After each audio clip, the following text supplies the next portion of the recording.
Move forward!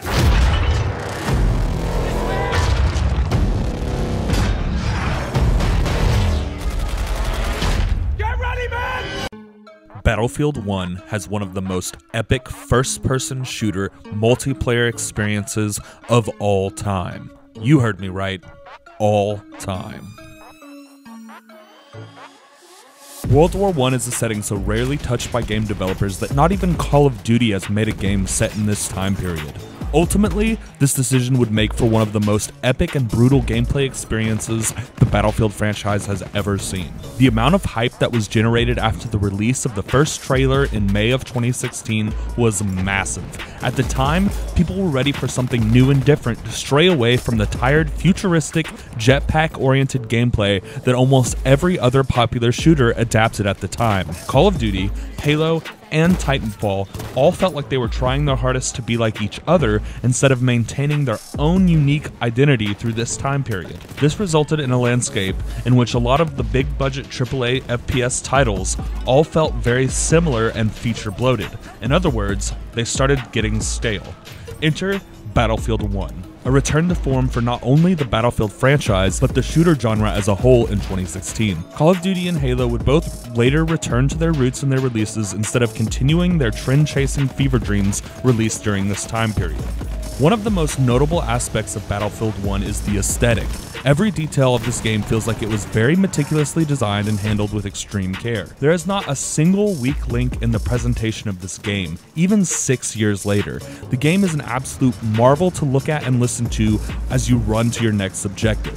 The ability that Battlefield 1 has to make the player feel like they are in a high-budget Hollywood movie is astounding. I previously stated that the trailers for this game created an insane amount of hype, but what was ultimately incredible about the Battlefield 1 trailers is that the game ended up feeling almost exactly like the trailers. Because of the high attention to detail in the animations, textures, and sound design, Battlefield 1 makes you feel like you are on the set of a movie every single game while never sacrificing gameplay to achieve this. A highly scripted, overproduced, unplayable cutscene always feels much worse than an unscripted gameplay experience because losing control of a game completely takes an individual out of that experience. Battlefield 1 masterfully blends gameplay with cinematic set pieces, textures, and sound design to make you feel like you are in a bombastic World War I movie while never taking gameplay controls away from the player. Part of what enables this is the absolutely stellar map design. Intricate trenches, an abundance of well-placed cover, and an impressive amount of destructible terrain creates a very dynamic experience. Charging through these beautifully crafted maps while artillery shells, mortars, and stray bullets scream past you is always exhilarating.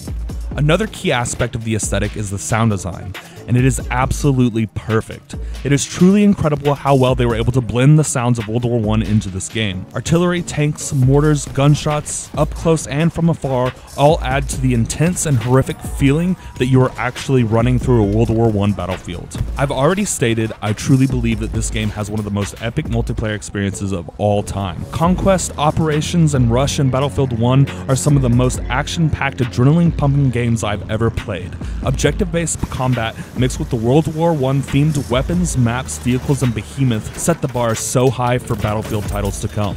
The gunplay in Battlefield 1 is just superb. Even though the amount of fully automatic weapons is nowhere near historically accurate, they are all very unique and offer a wide array of playstyles. The class system is perfectly balanced to give each their own set of strengths and weaknesses. This greatly encourages coordinated team play. Picking at least one medic and at least one support for your squad guarantees you will have much more health and ammo while in battle and encourages members to squad up and take objectives together to combine their strengths and lower their weaknesses. Changing this system to a hero system, like EA has done with Battlefield 2042, means that there is no reason to stick together and cancel out each other's weaknesses because everyone can start with the same exact loadout with no restrictions. This breeds an environment where there will always be a best loadout to use, and anyone who isn't playing the meta loadout is just behind when starting the game. I find this incredibly frustrating, and I am floored that a squad-based shooter that wants to create a 124 vs 124 battlefield would force all players into choosing whatever the best meta loadout is instead of picking the best class to support your squad. The hero system greatly hampers gameplay diversity in the Battlefield franchise. The restriction in the amount of guns that the player is offered makes the decision have significantly more weight because you must pick the right gun for different scenarios. It would have been nice to have a few more customization options though, like instead of having 3 different variants of the same gun, just have one variant and then let the player change the barrel type to modify it from the factory preset to the storm or trench variants. Also, you can unlock all of these weapons with in-game currency that you earn for playing matches. It is so nice and refreshing to actually be able to just unlock the items I want instead of being locked into a battle pass that takes absolutely forever to unlock. Some of my fondest gaming memories are from trying to find all of the skulls in Halo 3 to unlock the coolest armor, or achievement hunting in Halo 3 to unlock cool armor. It is a blast, and it is a big reason these games are so nostalgic, because the armor meant you did something cool. And of course, one of the coolest unique mechanics of this game is the behemoths. I love the behemoths in this game. I feel like whoever was working on this title understood how important it was to balance these beasts, and they did a fantastic job. They never feel insanely overpowered, as you are given tools to take each one down in the assault class, but they feel like they do give the losing team a reasonable chance to come back from a poor early game. Battlefield 1 also took this opportunity to do its best at sharing genuine history with the players throughout the game. This is a great attempt at making the game somewhat educational when it comes to the historical events of World War I. I definitely feel they put a good amount of effort into giving players information that would not otherwise be known through a medium not usually used for education. The menus are packed with announcers that share the real-world events and the outcome of the battles the players are running through. I personally had never heard of the Harlem Hellfighters before this game was released, and I overwhelmingly encourage you to go look them up yourself. Their story is deeply tragic and heartbreaking, but should absolutely be remembered and taught throughout time. The Smithsonian Magazine has an incredible article on them that I will link down below. I do think the game did its best to share genuine history with the players, but the gameplay itself is pretty obviously very historically inaccurate, primarily because World War I mainly fought with bolt-action weapons that are significantly more inaccurate than any bolt-action in this game. The overabundance of automatic weapons, while very fun for the gameplay, were not nearly as useful or reliable as Battlefield 1 would have you believe. Now, I'm not saying this as a con or a bad aspect of the game. Fun is fun, and I think a video game should definitely prioritize having fun gameplay over realism. It's just important to point out historical inaccuracies in a game that bolsters itself as being historically accurate. I think they did a fantastic job in giving the players raw information narrated over the game, while also sacrificing historical accuracy to make the gunplay more enjoyable, and I think that is fine.